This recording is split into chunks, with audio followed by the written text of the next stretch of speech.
Hello दोस्तों, welcome to my YouTube channel. दोस्तों आ गए हैं फिर एक नए वीडियो के साथ। दोस्तों आज हम देखने वाले हैं इंडियन ओवरसीज बैंक जो वैकेंसी निकाली है, इंडियन ओवरसीज बैंक का है और ये गवर्नमेंट ऑफ इंडिया के अंदर आता है। तो दोस्तों चलते हैं और जानते हैं इसके बारे में कि इसकी क्या क्वालिफ़िकेशन है, क्या एज लिमिट है और कौन कौन से लोग इसको भर सकते हैं। तो चलिए आगे बढ़ते हैं और इसको जानते हैं इसके बारे में। ठीक है दोस्तों, तो आगे बढ़ते हैं। सबसे पहले देखते हैं कि जो डेट है ये आज ही की डेट आई है। 28 तारीख को ये डेट आई है और 10/9 को चलने वाली है। इसका जो फीस पेमेंट का डेट है वो 15/9 तक होने वाली है। ठीक है, और उसके बाद इसके ऑनलाइन एग्जामिनेशन जो डेट है वो 22/9 को है। ठीक है दोस्तों, ये स्टेट वाइज कुछ वैकेंसी हैं, किसी स्टेट में कुछ वैकेंसियां हैं, किसी स्टेट में नहीं हैं। तो आप इसको चेक कर लीजिए, ठीक है, कि किस स्टेट में कितनी वैकेंसी और किस कैटेगरी के लिए है।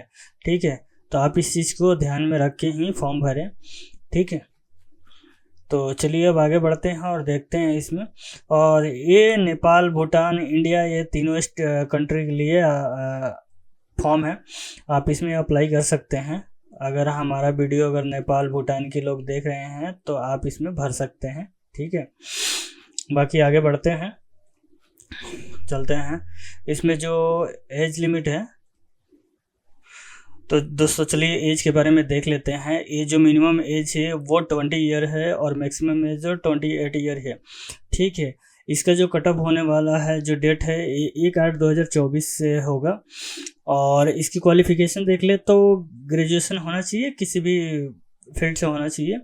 ठीक है, और आप इसमें देख लीजिए गवर्नमेंट के होना चाहिए, सेंट्रल से होना चाहिए, किसी से भी होना चाहिए, चल जाएगा। ठीक है, तो चलिए अब एज में क्या छूट मिल रही है उसके बारे में जान लेते हैं, देख लेते हैं।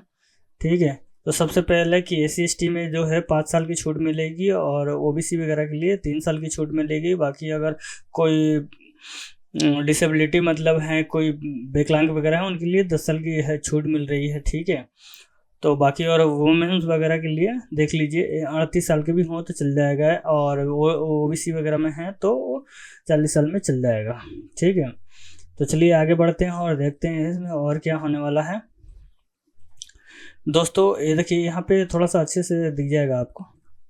तो सबसे पहले तो जो एप्लीकेशन फ़ीस की बात कर लेते हैं। एप्लीकेशन फ़ीस जो है वो 944 रुपया है जनरल, OBC और EWS के लिए 944 रुपये है, और SC/ST के लिए 708 रुपये है, और विकलांग के लिए 472 रुपये है। ठीक है, बाकी अलग से इसमें ये जो फीस है इसमें 18% इंक्लूडिंग GST है।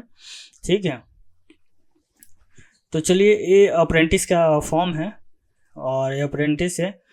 बाकी आप इसमें जो पोस्ट है वो पोस्ट हैं जो 550 पोस्ट हैं। ठीक है, तो चलिए हम इसके ऑफिशियल पोर्टल पे चलते हैं और फॉर्म को फिल करते हैं।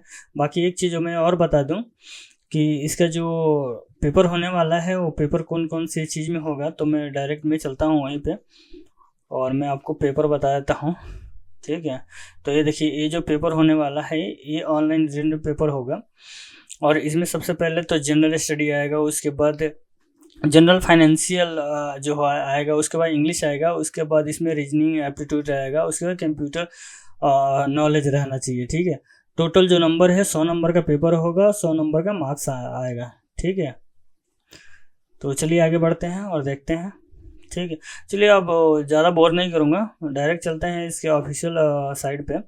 ये इसका ऑफिशियल साइट है, आप यहाँ पे इसका फॉर्म भर सकते हैं। तो सबसे पहले तो इसका फुल नेम आप भर सकते हैं। ठीक है, सबसे पहले तो आप इसका फुल नेम भर सकते हैं। ठीक है, उसके बाद डेट ऑफ बर्थ, उसके बाद ईमेल आईडी, उसके बाद मोबाइल नंबर, उसके बाद जेंडर, उसके बाद कैटेगरी आप चूज़ कर लीजिए। ठीक है, यहाँ पे डेट चूज़ कर लीजिए, आपका जो भी डेट बनता है, जो आपका डेट ऑफ बर्थ है आप उसको चूज़ कर सकते हैं।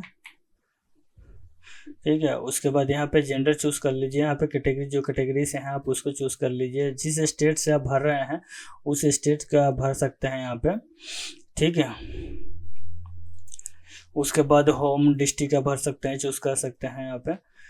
तो यहाँ पे यहाँ चूज़ करने के लिए ये देखिए, डिस्ट्रिक्ट, ये होम डिस्ट्रिक्ट, ये डिस्ट्रिक्ट और डिस्ट्रिक्ट, ये तीनों में से ये तीनों भरना है तो आप एक ही चीज़ को डाल सकते हैं आप, ठीक है। यहाँ पे आधार कार्ड डाल लीजिए, यहाँ पे आप डिसेबिलिटी हैं या नहीं, अगर हैं तो हाँ कीजिएगा, नहीं तो ऊपर वाला जो है ना उसको सिलेक्ट कर लीजिए।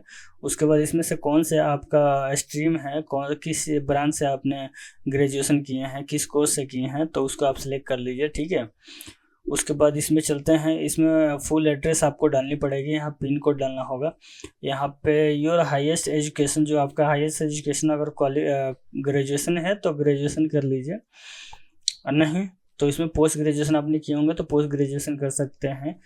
यहाँ पे दिख रहा है कि डेट ऑफ ग्रेजुएशन जो है आपका ग्रेजुएशन कब हुआ था उसका डेट डालना पड़ेगा, ठीक है। यहाँ पे आधार कार्ड अपलोड करनी पड़ेगी, यहाँ पे आधार कार्ड के यहाँ फ्रंट अपलोड करना पड़ेगा, यहाँ बैक साइड अपलोड करनी पड़ेगी, ठीक है। उसके बाद यहाँ पे प्रोविजनल सर्टिफिकेट आपको अपलोड करना पड़ेगा, जो ग्रेजुएशन हुआ है उसकी प्रोविजनल सर्टिफिकेट यहाँ पे अपलोड करनी पड़ेगी। यहाँ पे क्या है, यहाँ पे सिलेक्ट करनी पड़ेगी कि आप इस चीज़ को अगर आपका इसमें इंटर्नशिप अगर आपने किए होंगे तो किस चीज़ पे किए होंगे तो उसको आपको यहाँ पे डालना होगा, अगर नहीं किए हैं तो आप अदर कर सकते हैं, ठीक है।